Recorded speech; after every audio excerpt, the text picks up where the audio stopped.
Hello, everybody, and welcome to the Tip of the Ice-Burgh podcast, your home for Pittsburgh Penguins news and analysis. You can find us on YouTube at Tip of the Ice-Burgh. Make sure that you like, share, subscribe, all that fun stuff. Or you can catch us anywhere you get your podcast from. I'm your host, Nick Belsky, joined as always by Nick Horwat. We got a great show, as always, for you guys today. We recap a wild night in Salt Lake City for the Pittsburgh Penguins. One NHL analyst is giving the Penguins prospects their flowers, as he should. And we share how we see the Penguins finishing out the final 29 games of this season.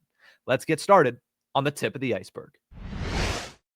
And we got to kick things off with the Penguins' first ever trip to Salt Lake City to take on the Hockey Club, or maybe soon to be the Mammoth, or maybe the Utah, I might be mispronouncing this because I'd never heard of it until yesterday, the Utah Wasatch.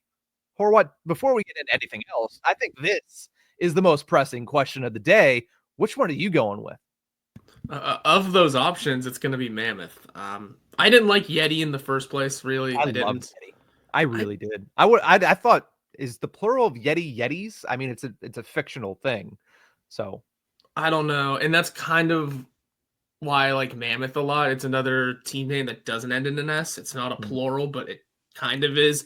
One of those weird ones that hockey employs quite a bit of, if I'm not mistaken. It's a growing trend, I feel like, around sports. I mean, or at least there's the cool team. There's this cool little fun facts. Like, there are only this many team names that don't end in an S or are not plural. But it's Mammoth is of those ones my favorite. Everyone had to quickly Google what a Wasatch is. Mountain range. Exactly. For those who don't know. And found out what it is and what they are, technically, I guess. Honestly, that'd be interesting. I don't hate it. I mean, I hate the sound of it. I wish it was sounded a little cooler. I don't hate the idea, though. Just it seems new. It's not just, here's an animal. It's going to be our mascot. Here's a color, or, it's more locally driven. It's kind of interesting. Even if they went that way, I don't think I'd be angry at it. I hate the name of it, but I like the idea. And I just don't like Hockey Club. Team names, like team mascots or names, are at least my preferred way of doing things. I get it's a thing in soccer, but all those soccer teams still have like actual mascots too, don't they? Like, isn't there at least like kind of in their emblem? That being said, I don't know. I'm getting off on a tangent. I like Mammoth the most. I think Hockey Club comes third to me just because something about the mountain range is interesting. Yeah, can I and again, we're not going to dive too deep into this. We'll get into the Pens talk here in a second, but can I give you a hot take? I think Hockey Club is probably the best of these three options. I don't hate Mammoth, but honestly, at this point, stick with the Utah Hockey Club. You need a better logo, but I honestly don't hate Utah HC, Utah Hockey Club. I mean, we talked about it before, or at least personally, we've talked about it. I liked the Washington football team. I liked more than the Commanders. So you know what? Stick to the Hockey Club. I really liked Yeti, but my vote would have gone for a tried and true. Stick with what you got. Go with Utah Hockey Club. But let's get into the game, specifically the Penguins side of things, because that's what people are tuned in for. The first thing that happened yesterday was a bunch of crazy lineup changes by Mike Sullivan. And to be completely honest, it makes sense. They were lifeless over the last handful of games, scoring one goal in each of those last three games, losing all of them, of course, because the Penguins haven't had a shutout all season long go in their favor. So, of course, they lost when they only scored one goal. But this is what the lineup was last night. Raquel, Crosby, Rust remained the top line, and that was the only forward line that went untouched. Kevin Hayes bumped up to second-line center between Anthony Beauvillier and Michael Bunting. Cody Glass moves down to third-line center. O'Connor stays there. But Jesse Puljujarvi gets into the lineup in favor of Phil Tomasino. And then Blake Lizotte, back after suffering a handful of missed games due to an illness, he centered Boko Imama and Nola Chari. And then on defense, the only adjustment was P.O. Joseph comes in and Ryan Shea goes out. I think the biggest news here is Jesse Puljujarvi getting an opportunity in favor of Phil Tomasino. Are you reading anything into Tomasino getting sidelined besides they needed a shakeup and somebody needs to come out if they're willing to give Puljujarvi a shot against a bigger, heavier hockey club in Utah? No, I think that's about it. I'm not reading too far into anything. The Penguins are, like I said, at least a lot last week. It's pretty much over for them this season. It's stick a fork in them. At this point, it's not necessarily about experimenting to see what can work, but you have a decent amount of players at your disposal that are just kind of sitting around. Why not just give them a try? Not that who cares, but again, you have these players at your disposal. Get them on the ice. Let them, maybe you still have the time to turn it around. Maybe something can spark. Maybe something can light a fire. Maybe you finally find the combination of forwards that works or whatever it may be. I'm not going to read into it at all, really. You have the players there, use them. That's the most that it is. I know we talked about Tomasino being one of the guys under lock and key when it comes to the trade deadline. I mean, sure, but that's he probably wasn't going to be moved in the first place anyway. The Penguins just got him. An issue for next season. Whereas this season, right now, you can sit him down a little bit. Again, you have other guys that can play and that can prove to be in the lineup on a regular basis and are being given that opportunity to at least try to be in the lineup. So no, it's nothing to read into. And Puljujarvi's deserving of an NHL spot anyway, so it makes a ton of sense all around. Yeah, I wouldn't be surprised if this is just a P.O. Joseph thing. Like, hey, take a seat for a game, kind of recharge your batteries a little bit, and let's give another guy a shot right here, because P.O. Joseph was sat after an absolutely abysmal performance against the Anaheim. Was it Anaheim? No, it was against the Seattle Kraken. So he sat the next game against San Jose. Ryan Shea looked even worse in relief. So they go back to P.O. Joseph, who I thought had a pretty decent game yesterday against the Utahns. But I could see that being a very similar situation for Phil Tomasino. I think if I was constructing this lineup, I would probably drop Puljujarvi to the fourth line to give Blake Lizotte somebody to feed off of in the offensive zone. Again, we understand the fourth line is not there to primarily be an offensive unit. Any offense from them is a cherry on top, but they've given you negative offensive impact all season long, especially when it's Achari, when it's Nieto, even when it's Boko Imama. Although I did like the fact that Imama tried to get the Penguins. I mean, last game of a 7-game road trip, the longest road trip the Penguins as an organization had been on in 30 years. I like the fact that Imama came out there and said, you know what? The guys are going to need a little bit of extra juice tonight. Let's get into a fight 2 minutes into this one. That's what he brings, and he brought a lot of physicality throughout the night as well. But with that being said, I think long-term, you could probably be better off putting Puljujarvi on the fourth with Lizotte and I guess Achari. But again, that's a discussion that we've had multiple times, and putting Tomasino back on that third line with Glass and O'Connor. Yeah, Boko Imama going out, still only playing 3 minutes. And your penalty take isn't carrying any water this time around.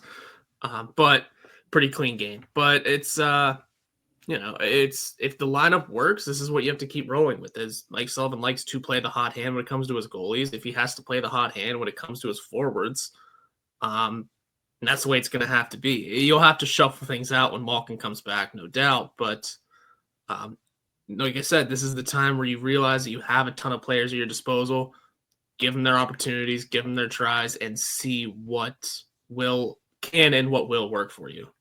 Yeah. Now, of course, the story of yesterday's game in game was the Stars. The Stars had to show up for the Penguins, and I think we all expect that to be the case for the last 29 games of this season. Sidney Crosby has a goal and an assist, including the overtime winner. Erik Karlsson wired an absolute rocket of a shot to tie the game in the third period, which made up for, I guess, partially, I wouldn't say fully, but made up for a plethora of horrible mistakes that he made throughout the night. I thought leading up to his game-tying goal, probably his worst performance in a long time. But yet, when stars are needed, stars step up. And that's what Erik Karlsson was able to do in the third period, beating Connor Ingram, tying this game, and sending it up into overtime to set the stage for Sidney Crosby to score his first goal in Utah. I believe it's 42 buildings now that Sidney Crosby has scored in his NHL career, which is a crazy stat.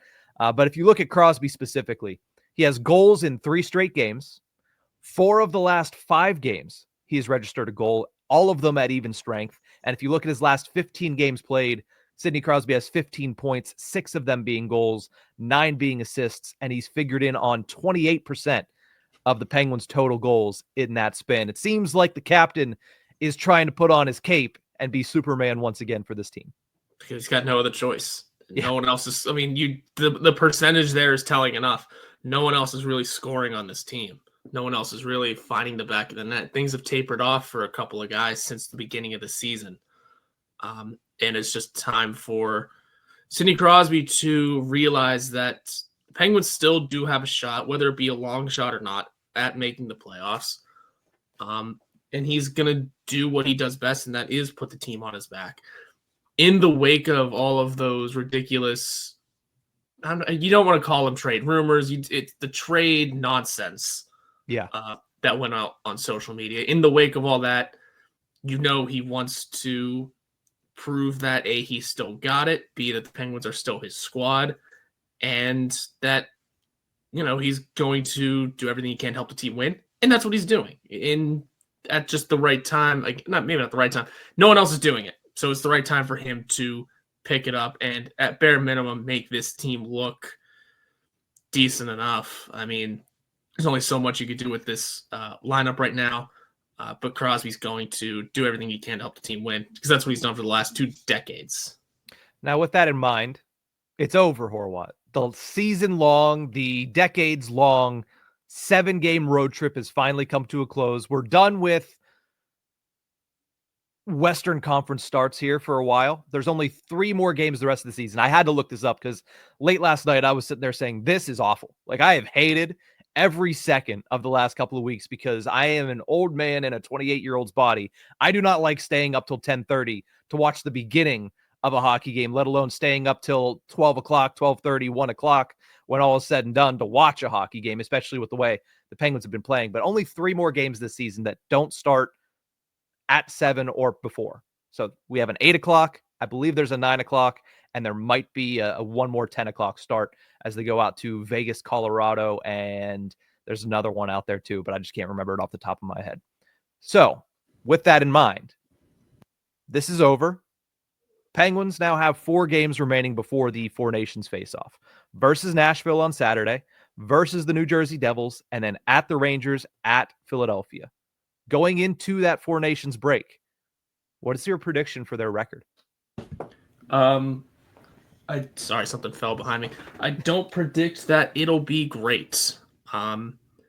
Sure, the Nashville Predators are near the bottom of the league still. Something about the Penguins this year, though, don't give me a ton of hope that they'll be able to fend off the poor teams, considering they did lose to San Jose during this trip, and they are literally the dead last team in the league. When then you said the Rangers, again, they're starting to find their game. I could see the Rangers winning that one. The Devils, could see the Devils winning that one. The Penguins might squeak out a win before the break. A win. One singular win. That's how, first of all, how low I've been thinking of this team lately. But also, B, just how good other teams are. I mean, the Rangers figured it out. Had the Rangers still been in their slump, although the Rangers did beat the Penguins during their slump, maybe I'd say it had been so long at that point, the Rangers are definitely going to lose to the Penguins. Don't know anymore. The Devils always play the Penguins pretty good. Could see that one going the Devils' way. The Preds, again, that's just a tough team to predict, but the Penguins haven't shown a great track record of, being good against those poor teams. Mm-hmm. And the last team being the Flyers, man, no matter what, no matter where either the Penguins or the Flyers sit in the standings, it's a grudge match. It could go either way. So I'll give the Penguins the benefit of the doubt against Nashville and say they get 1 before that break. I don't see 2, definitely not 3 and 4.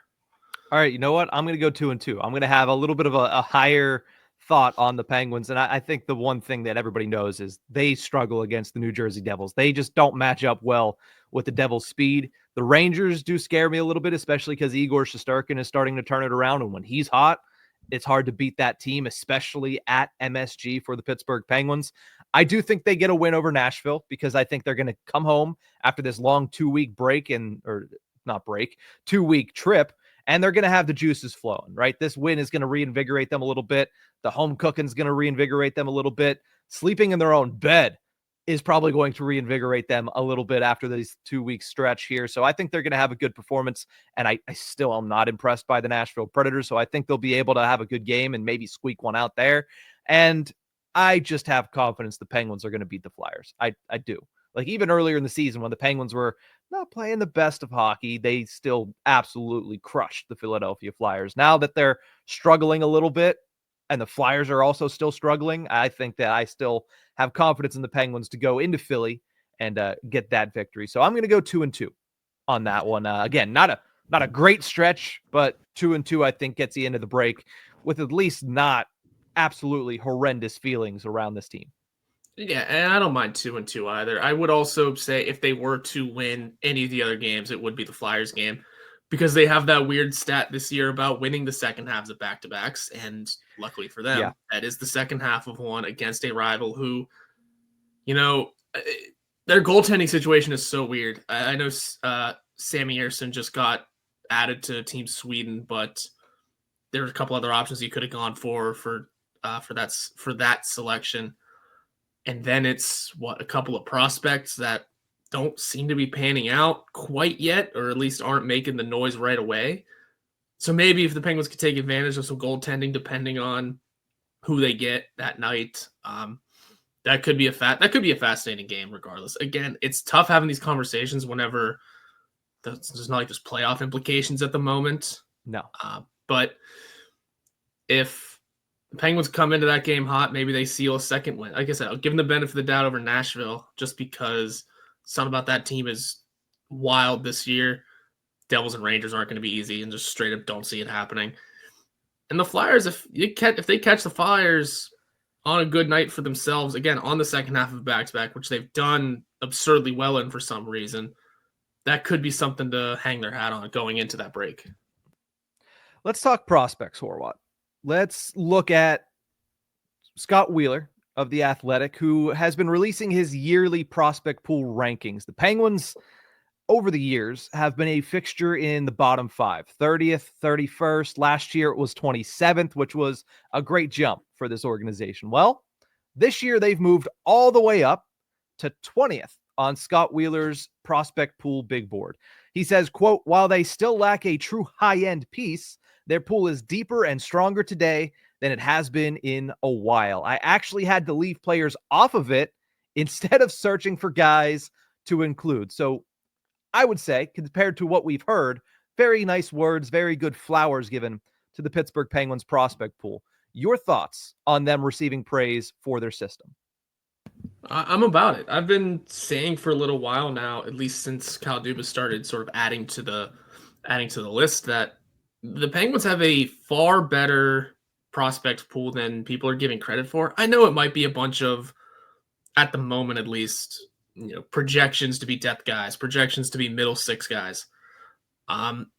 That's just not the way I totally see it. I mean, I get where a lot of those projections are coming from, but I mean, Rutger McGroarty, it could have been Braden Yeager, but now McGroarty is going to lead the pack and genuinely could be a great piece for the Penguins in the future. I'm not saying Sidney Crosby level. Nobody is. But could be a top-line player if he continues progressing in the right way and maybe finds chemistry with other guys and hits the right tune. And that's a big thing that is impossible to predict, the kind of chemistry that prospects may build with someone. But he's going to lead the way. And then there's just been a ton of surprising names almost. The way Sergei Marashov has come in and, lit the world on fire in his time in North America. The way Blomqvist has jumped to the NHL level slightly before people expected. The way Harrison Brunik is impressing very quickly after joining the organization. Sam Poulin's fallen off, so you really can't count him. But Ville Koivunen had a great game last night, and is putting his name on that list. And ever since Kyle Dubas got here, he's just been adding names. It's been part of the prerogative, and it's paying off in a big way. And I don't think I'd say the Penguins prospect pool is top 10, but hell, I think I'd say it's better than 20. That's just me, though. I mean, I've been watching this one and not looking around, but I'd say it's way better than what a lot of people give it credit for. And it's good to see it finally get more credit than normal.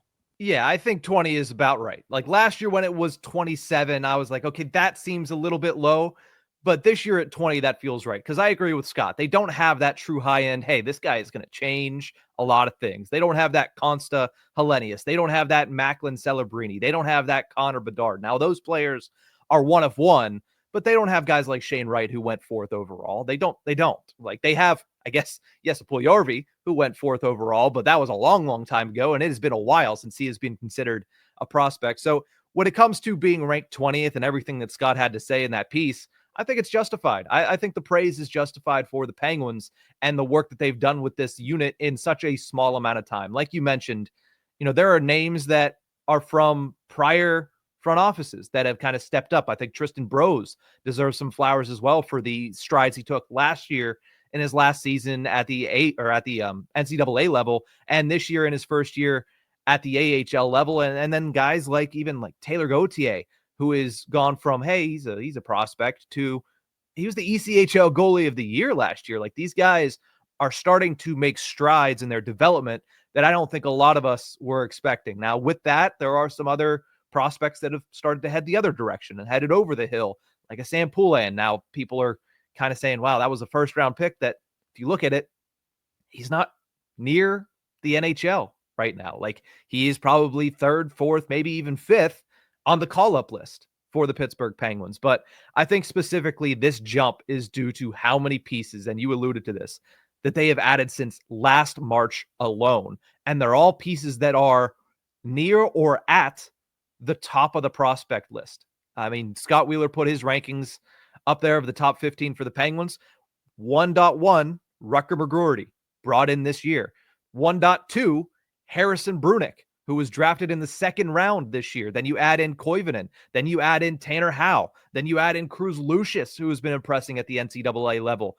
And you kind of put all the pieces together and say, yeah, there's a lot more depth here than there has been in probably a decade, probably since there was the mass exodus of prospects to the NHL level in 2016 and 17, when Brian Rust was called up, when Tom Kuhnhackl was called up, when Scotty Wilson was called up. And then, of course, Jake Gensel was kind of the cherry on top in 2017. I'm not saying these guys are going to turn into those guys, specifically a Jake Gensel, but they're certainly making strides and showing to be better than initially kind of expected to be. Now, a few of these guys could be ready right now. And I think that is huge for the Penguins. Wilkes-Barre Scranton is absolutely lighting up the American Hockey League. They won 9-0 against the back-to-back defending champion Hershey Bears last night. As you mentioned, Ville Koivunen had a night, 4 goals for him. Vasily Ponomarev added a hat trick. Sergei Murashov got his first career shutout at the American Hockey League level. But as far as Koivunen and Ponomarev, I think both could be in Pittsburgh late this season. I think there's a realistic shot that we see one or both of them to close out the year. Yeah, depending on how the trade deadline goes and depending on where the Penguins are in the standings, that's absolutely a real possibility, a real chance that, maybe they're not throwaway games, but they are pretty much throwaway games. And it's, the lineup's kind of gotten depleted. Who knows who's gone by the deadline? There are spaces opening up to see what you guys can do at the NHL level. I'm sure that without looking at the end of the Penguin schedule, I'm sure they have a bunch of games against playoff contenders and against playoff teams. It's pretty much most of the Metro right now. Those are going to be big games for the Penguins' opponents, or tune-up games even. So they're going to be giving it their all. Seeing what these guys can do against top-end talent in a playoff push, or at least going up against a playoff push, could be huge for them and their proof of what they can do at the NHL level. I'm excited to see that. I could see them coming up the end of the year too. Again, just depends on where the Penguins stand and what the lineup looks like. But by all means, it seems very likely that that's the way to go for those guys at the end of this year. Yeah, Kelsey Surmatz, a friend of the show from the Hockey News, was campaigning for Ponomarev to be called up now instead of calling up Jesse Puljujärvi and putting him at fourth line center, letting Lazat move over to the wing, probably bumping Boko Imama down. But I mean, I agree with Kelsey. I think that there needs to be chances given to these young guys because they've earned it, especially Mhm. guys like Ponomarev, guys like Koivunen. McGroarty has been doing good, but I'm not sure they're willing to risk kind of stunting his kind of growth and development and the momentum that he's built down at the AHL level. I think you're going to be a little bit more protective over Rutger McGroarty. So I think you're going to want to see him become a more finished product than he already is, which is crazy how many strides he's taken in his first year as a professional. But as far as the AHL team is considered, second in the AHL in points percentages after last night. Sorry to your vinyl behind you that just fell off the wall, but they need to win their games in hand. I mean, just like the Penguins are in the opposite bank where they're saying, hey, hopefully everybody else in the league loses their games in hand. Wilkes-Barre needs to win their games in hand because they have between 2 and 7 games in hand on most teams in their conference. And the good thing about the Penguins prospect system, we'll close it with this. They're just getting started. Kyle Dubas, who, like him or not for his entire body of work, the one thing he's done well is add young pieces to this organization. Right? Everybody went after him for the Jake Gensel trade because, well, he didn't get Nikishin. Well, he didn't get Morrow. Well, he didn't get Nadeau. What he did get was Ville Koivunen, who's lighting it up, Vasily Ponomarev, who's lighting it up, Michael Bunting, who's playing pretty damn well at the NHL level, leading the Penguins in power play goals. Oh, and that second round pick that everybody was mad wasn't a first, turned into Harrison Brunick. Let's learn some lessons here. First round pick doesn't automatically mean it's going to be a great prospect. Sorry to say it, because again, I like the guy as a human. Sam Poulin was a first round pick. Harrison Brunick's a second, and the future is brighter now for Brunick than we ever saw for Sam Poulin. I think that's fair to say. But like I mentioned, just getting started, the Penguins have 28 picks in the next 3 drafts, including 10 in the 2025 NHL entry draft. Good days are ahead for the Penguins if they continue to build their prospect system as well as they have over the past season. Yeah, and those numbers are only going to go up. Kyle Dubas, refuted the fire sale report. However, he did say, why am I here? What am I doing? I'm trying to get picks, prospects, and players. Picks and prospects being keys there.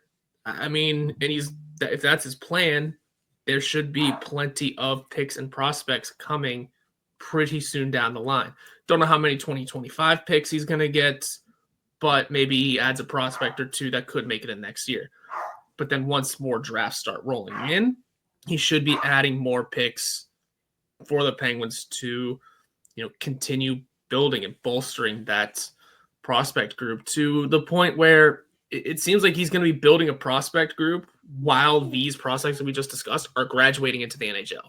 Mm-hmm. So he is setting up some long-term success here for the Penguins, and very much could be just an even better, a faster growing prospect pool than just 20th, according to the Athletics list. And going up from there with all the picks and prospects he wants to grab, he's only going forward. He's only going up. Yeah. Now, the one key thing is going to be when you get the opportunity to get those blue chip prospects, when you get the opportunity to make that massive free agent signing to bring in your star player, that top tier guy, it has to hit. Because if it doesn't, then you're going to have a Seattle Kraken situation where you have a lot of really good second and third liners, but you just don't have a bona fide stud, that bona fide star. The Penguins have been lucky to have that for 30 years with Mario Lemieux and then passing the torch straight to Sidney Crosby, not to mention the fact that they've had stars surrounding them with Ron Francis, with Jaromir Jagr, with Evgeni Malkin, with Kris Letang, with Paul Coffees, all of these guys. They've been very fortunate. You have to find it, and that has to be, you have to hit when you have the opportunity to try to bring guys like that in. We might have that this year, and that's what we're going to talk about to close out the show. We had a weekly Pens poll that's not weekly, but really just a whenever I can think of a Pens poll. But we had a Pens poll that went up on our YouTube community page yesterday because the Penguins have elevated now to 26th in the NHL. Let's throw the parade. Let's plan the parade because the Boulevard of the Allies is going to be busy for the 26th team in the NHL. They're now number 7 in the NHL draft order as of this moment. So we asked yesterday, where do you expect the Penguins to finish this season based on draft position? The winning vote, 6th to 10th. That's where they sit right now. That's where the majority of people think they're going to finish. 43% of voters said they're going to finish between 6th and 10th in the NHL draft order. 28% say they're going to finish between 1st and 5th. 23% say they're going to climb a little bit and finish 11th to 16th. And 6% are that optimistic bunch that we all want to be friends with, say they're going to make the playoffs. Horwat, where do you think the Penguins fall? I'm with the majority going 6 to 10. Like I said, the season seems to be pretty much dead in the water.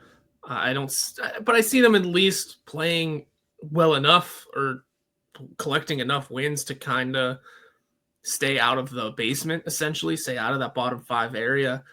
And who knows how the lottery balls fall, but I just see 6 to 10 being the most likely option in terms of where they finish and then where they land after the draft lottery, which who knows? I mean, right now you've mentioned that many teams underneath them.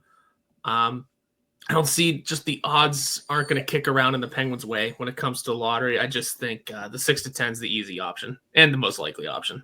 Yeah, I think last night is exactly why I could never vote 1st to 5th, because on too many occasions, Sidney Crosby is just going to put a cape on.